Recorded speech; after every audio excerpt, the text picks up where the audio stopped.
Okay, this is the companion video that I mentioned in the earlier lecture video. So in this video, we are going to take you through a live deployment of a real Nexus Dashboard cluster. So with that in mind, let's jump right in. Okay, so the first thing that we need to do to make this install happen is log into one of your three nodes, your ND nodes. So you can see here I'm logged into the SIMC of the UCS server where node number 1 in this case is running, if you recognize the IP. And then the next thing I need to do is I need to go into launch KVM. You can SSH into the SIMC and use serial over LAN as well. You know, it's your choice. So I'm just going to use the KVM. So I'll click launch KVM. And here I am in the KVM console of the first node. Now you can see a little bit of text on the screen from the boot process. But if you look down at the very bottom, it says press any key to run the first boot setup on this console. Now this setup you only have to do on the first node, and it's actually quite easy. So I'm going to hit any key, and it's going to tell me, okay, welcome to Nexus Dashboard. Hit enter manually to bootstrap your first master node. So I'll hit enter. Now we just need to give a few pieces of basic data to get this process started, after which we will move over to a GUI-based installation to complete the cluster. So you're going to have to pick an admin password. So I will enter this now. Of course, it'll ask me to confirm it, and I'll do that now. So I've got the password. Then it's going to say what is the IP address of the management interface of this particular node. So we can go back and we can check our cheat sheet. And from memory, I know that this first node is 53. You have to add a mask. So in my case, /24. And then of course, like anything else, you need a gateway. Hit enter. That's all you need to do. You can quickly review the config, make sure that you have everything correct. If everything is correct, then type a capital N for no per the instructions and hit enter.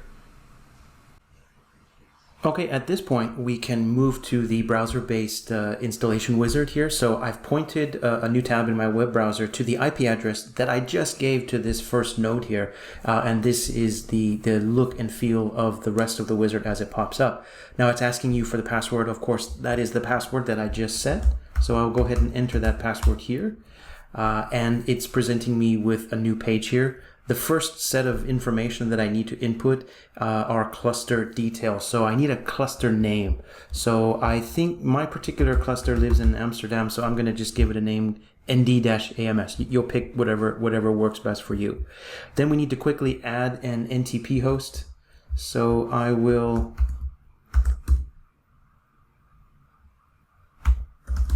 add that here, and don't forget to tick the little green check mark to commit it. And the same thing is true for DNS. We'll tick the little box. Of course, you can add more than one. In my case, I've only added one of each. And then there's some advanced settings here. So this is the app network, and this is the service network. You pretty much can accept the defaults here, because remember when I said earlier in the lecture that there were a few networks that lived inside the VXLAN tunnels between clusters only. So these are those networks, and they live only inside the cluster. They never get outside. They never route. They're never advertised at all. So you can pretty much just leave those as is, but I just wanted to at least let you know that they were there. We can go ahead here and click next. Then it's telling us here, okay, no details. You can see that we have our first node. This is the node that we're on right now. It automatically found the serial number. We set up a management network, right? But there's nothing in the data network. So the first thing we need to do here is click on the little pencil to edit. We're going to need to give a name to this node. So I'll get really creative and just call it node number 1. Serial number is already known. Management address, we already did that when we did the wizard. You can do IPv6. In my case, I'm not, so I'll leave it blank. Data network here. So if you remember from the cheat sheet, I need to input some information here. So address and mask of this particular node. And then, of course, the gateway. Now, this particular gateway lives on my generic layer 3 routed network that's connected ultimately to the layer 3 out that leads me to my ACI fabrics. So that's where that address lives. If you can use a VLAN if you wanted to tag and do VLANs. I'm just doing straight vanilla routing, but you have the option to do a VLAN if that's how you set things up. In the config guide, they'll mention, using a VLAN and how that is. But in my case, pure routing, nothing fancy here, and I'll click save. Now, the next thing we need to do is we need to add the other two nodes, or tell this first node about their brothers and sisters. So we'll go ahead and click Add Node, and it brings up a new window specific to that node. Just like before, we'll give it a name. We don't know the serial number, and we need to, but we can get that automatically because look where it says SIMC details, right? So this is where I mentioned you needed to have the SIMC set up. So I remember that the SIMC details of my node number 2 are like that. This is the login for the SIMC itself. And we'll just make sure that we have the right password. You need to click verify, and you'll see that in just a second. What will happen is this node will log into the SIMC of the second node here, grab the serial number for us, so we don't have to worry about, guessing or finding out what that serial number is. You can see here, we've already discovered the serial number. Everything is good. We need to put a management IP on this one as well. This is the management interface of node number 2, and a mask and a gateway like before. So we'll do that very quickly. Data network, same kind of thing. So this is node number 2, and so it has a unique address, and of course the same gateway on my generic layer 3 network, and we'll click save. Now I'm gonna quickly do that for node number 3. I'm gonna cut it out of the video because it's the exact same thing. So we're just gonna click Add Node, put in the SIMC credentials, and do the same thing for the details of node number 3. Okay, just for clarity's sake, I've input the details of node number 3, and this is what it all looks like when you're ready to go to the next step. If you make a mistake, you can always go right back in and make those changes. Everything looks good for me, so I'm going to go ahead and click next. Now we're just on the very last step of the wizard. It's just a confirmation. Just triple check your NTP is right, your DNS is right, all your node settings are right, and really that's it. So when you're happy with everything and there's no changes, go ahead and click configure. Now you can see it's going to think about things for a second or two, and then it's going to change the view and go through the process of setting up the cluster for you. Now this will take some time. You can see it does try to give you an indication of how long things will take. So you can see here it's about 5 minutes remaining. I think that timer is actually going to tick up, but if you wanted to see what's going on, is you can click on the details and it will go through all of these stages. Okay, really quickly, so I just wanted to show you. So we can see the bootstrap phase completed, and that's what took like maybe 3 minutes or so. And then it goes to the cluster bring up, and you can see here that it will likely take a bit longer here. So we can see about 29 minutes remaining for this. So yeah, so I'd say, set aside like a good half hour or so for the nodes to configure everything for you. And again, if you're curious, you can trace all of the steps that happen for each of the nodes. But again, all of this is automated and you don't have to worry about it. And in about 29 minutes, we'll have a working Nexus Dashboard cluster. Okay, once the cluster auto configures itself and everything is good, the next screen that you'll be presented is exactly this, and it's logging into the user interface. So we're going to go ahead and use the admin password, admin account and password that we set up when we first set up the node, when we went into the SIMC and built that account. Just a side note here, when you want to log into the web UI, you're going to use the username admin and the password we set, of course. If you have a need to SSH into the CLI of any node, you can do it with the same account, but the username will be rescue-user with the same password. So it's already set up for you. So let's go ahead and log in here for the very first time. When you're first logging in, you'll be presented with an overview of the cluster and information about the state and health of the cluster. I'm not going to go into all those details of the cluster. Maybe that's a different video because I just want to cover the basics here. But there are a couple of things that you need to do on day 0 that are quite important, so I want to include them here. And the main one here is actually making a connection between Nexus Dashboard and Cisco Intersight. Now you're probably wondering, why would we need to do that? Well, we need a method or a way in which we can update Nexus Dashboard and the applications that run there with dynamic and changing data. So what would that be? Think things like, bug IDs, new versions of firmware, advisories, field notices, anything that could be a changing and dynamic. We need to be able to tell Nexus Dashboard. And the way we do that is Nexus Dashboard will contact Intersight and gather that information at a certain time interval and always be up to date. Now, the good news here is this connection between Nexus Dashboard and Intersight uses the free license tier, so you don't need to buy any extra license or anything like that. And it's also a good way to get more exposure to Intersight, because a lot of things are connecting there, and it's becoming a hub of a lot of information for operations people. So I want to connect my Nexus Dashboard to Cisco Intersight here. So where do I go? So I'm going to go under the infrastructure menu in the left-hand side of the screen, and you can see there's a dedicated section for Intersight. So I'm going to click on it, and it brings me to the Intersight device connector. You can see here that the line is not green all the way across because we haven't added it to Intersight. So we need the device ID and the claim code. So I'm just going to click on copy. I have already taken the liberty of logging into Intersight, and so I'm under the area called targets, and I'm going to click on the upper right, claim a target, and I need to make a selection of the category here. I believe we are under network, and there is our friend Nexus Dashboard. So let's click start, and this is a simple copy paste operation. So we have the claim code here. We'll copy it. We'll go back to here and paste it in and say claim, and it takes just a second. Intersight's already on top of it. We'll go back to Nexus Dashboard. We will refresh the page, and boom, we're claimed. We're green across the board. That's exactly what you want to see. Yeah, that's like pretty easy stuff, right? Okay, the next thing that we need to do, we absolutely need to do, is we need to be able to add sites into Nexus Dashboard. And if you click in the left-hand menu or sites, you see I don't have any.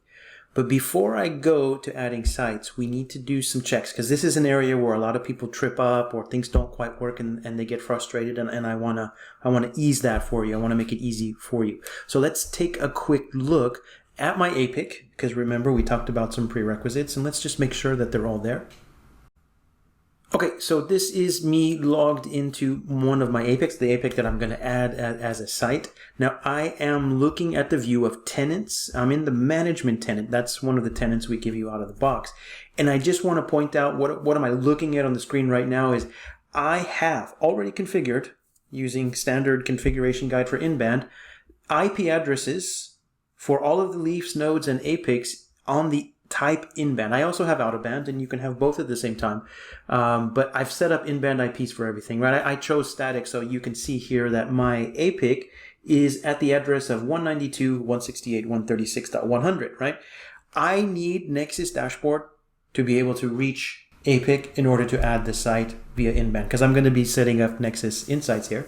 So I need that to be true. A couple of other things as well. Notice I have a layer 3 out from tenant management to the outside world. This is a layer 3 out so that I can reach across the generic layer 3 network to where my Nexus Dashboard nodes are ultimately connected, and I'm routing to them. So I have a layer 3 out already done. And then I also have an in-band EPG that I've given the name inband_management_EPG. You'll make up your own name, but that's the name. We're going to need that later, so I want to point it out that all of this stuff is already done. Now let's SSH into one of our nodes and make sure that we have connectivity from the data interface of our nodes to the in-band IP of APIC, right? So I've logged in SSH user to this particular node number 1, and here we go. So there's a command that we can do here. It's called ACS, and I think if you just hit nothing after it, it'll give you all of the options. So the one thing I want to do is I want to say ACS ping, and I want to ping the in-band IP of my APIC, which is at 136.100, and hit enter. And it's not working. Like I said, this is an area where people might get tripped up. What's going on? Why is this not working? So one of the things that I need to do is I need to tell the Nexus Dashboard. I don't think I had... No, I do have dynamic routing, so I need to be able to tell my Nexus Dashboard how to reach APIC, right? So this is a common area, so I kind of did this on purpose, right? So let's go back to Nexus Dashboard and let's fix it. Let's make it work, right? So back under the side menu, under infrastructure, there's something called cluster configuration, right? Cluster configuration. How can I definitely tell the Nexus Dashboard how to reach my in-band networks, right? So under cluster configuration, there's a little box here called routes, and that's exactly how we're going to do it. You can add management network routes or data network routes. Remember, you always have to reach and add the sites via the data network interface. If I forced it out the management interface, it would never work and we would be stuck. So let's go ahead and add, not 100, but let's just add the whole subnet, right? Because all of my nodes are in-band are on that network. We'll click the green checkbox, then the route is added to Nexus Dashboard. Now let's go back here and we'll just hit up and we'll try it again. And pinging, now we can ping the in-band IP of APIC. So I know that when I add my site into Nexus Dashboard, now it's actually going to work. Now you might be wondering why I had to add that static route, and it's really a simple function of the fact that the Nexus Dashboard node, it's a host, it's a server, right? And a server can only have one default gateway. Even if it has multiple interfaces on different networks, we can only have one default gateway. So I'm showing you the route table. Normally you wouldn't have this level of access, but I'm showing it to you here anyway for clarity. You can see here I've got a default gateway, right? I'm sorry, the top one, a default gateway, and it's using the Bond 1 interface, right? What is that Bond 1 interface? Well, it happens to be, if you look here, we can kind of guess, that's the management interface. So Bond 1 BR means management interface of Nexus Dashboard node, right? That is the single and only default gateway. But remember, we said we had to add sites via the data interface. So the data interface needs to know how to get to the in-band networks, and it cannot use the management path. So you can see here, after I added my route, I've got a /24 route to the in-band IP networks of APIC, and it's using Bond 0 BR. Well, you can guess Bond 0 BR means that's the data interface. So that's why I had to add that static route, to force traffic through the data interface to add the site, or nothing would work. Okay, so we're back in Nexus Dashboard, and we're going to add a site. So let's click back into sites, and naturally you would click on the add site button. Now you get a couple of choices of site type. As I said, we support ACI, we support DCNM, and also Cloud ACI for those customers who have opted for that architecture, right? And don't forget that we could add all three of these as different sites, because Nexus Dashboard Cluster isn't a one-for-one thing. It can handle multiple sites, and they don't all have to be the same. So let's go in here and let's add this site. So this is my Amsterdam site. So I'll give it a name that makes sense to me. I'm going to add the IP address of APIC in-band IP, right? In-band IP. So right here. And it's going to ask me, what's the credentials to log into that. So I'm going to give it some credentials to be able to talk to APIC. They do have to be read-write, because we write to an object when we make this connection. Login domain, I'm using local users, but you have the option to use LDAP, AAA, all that kind of stuff. I'm not, it's my lab, so I'm going to leave it blank. The last important question here is in-band EPG. What in-band EPG? Well, if I go back into APIC, if you remember, I created an in-band EPG for my nodes, and this is the name that I gave it. So I'm just going to copy paste that. So pasting that in here, and then you get to mark on the map where this belongs. So we'll say Amsterdam looks like it's right about there. It doesn't have to be exact. It's a visual reference for you. And we will click add. Don't need to update that. Now here, you're going to see the site show up in the list, but connectivity status is unknown. If you hover over it, you can see that was actually pretty quick. It's successfully made the connection. We see it's up, right? We see the firmware version of my ACI fabric, which is 521G. And I could actually cross-launch APIC here if I clicked open. I'm not going to do that. I'm actually going to double-click into this site from Nexus Dashboard just to see a little bit more, right? I can see I've got 5 leaves, 2 spines, 1 controller. It's SLab, right? But notice something else here is, even though we joined the APIC on in-band IP, it's going to ask APIC for some other info, and it's going to learn the out-of-band IP. It's going to pick up the serial number of obviously versions, and the state is up and healthy. So just don't get confused if you see that it learned the out-of-band IP. We added this site through the in-band IP, and we're always going to connect to this via in-band when we're using the Nexus Insights app. But I just kind of wanted to show you what that looked like. Okay, so now the last thing we need to do, and I'm going to just talk about it and end the video here because otherwise we'll get too long, is we need to actually add applications that are going to be used for Nexus Dashboard. So where do you do that? It's under the services heading in the left-hand menu. You can see here that I've already downloaded an EFT version of the Nexus Insights combined app. How did I do that? Well, I went under Actions. I can click Upload App. I can do it remotely from a web server. Like, let's say I downloaded it and I had a web server, or locally from my PC and just browse and find the file. So I've already done that, so save time. But there's another interesting way as well, is we have an integration into the App Store, the online App Store, right? So the Nexus Dashboard through the management interface can talk to the internet and go to the App Store. And when you click on it, it will actually tell you, look, these are all the suitable apps that you can download directly from dcappcenter.cisco.com. It's already kind of made that connection for you, and all you have to do is click install. Like this case is the multi-site orchestrator, or NDO, soon to be renamed. You can see the version, etc. You can also update from here as well if you just do it again. So you can see here Nexus Insights installed, and I have a newer version than the one publicly available because I have an EFT version in this video. But I would just click install. It's going to open up a new tab, and it's going to actually bring us to DC App Center because we have to select a license agreement. So we'll agree and download, and everybody will be happy.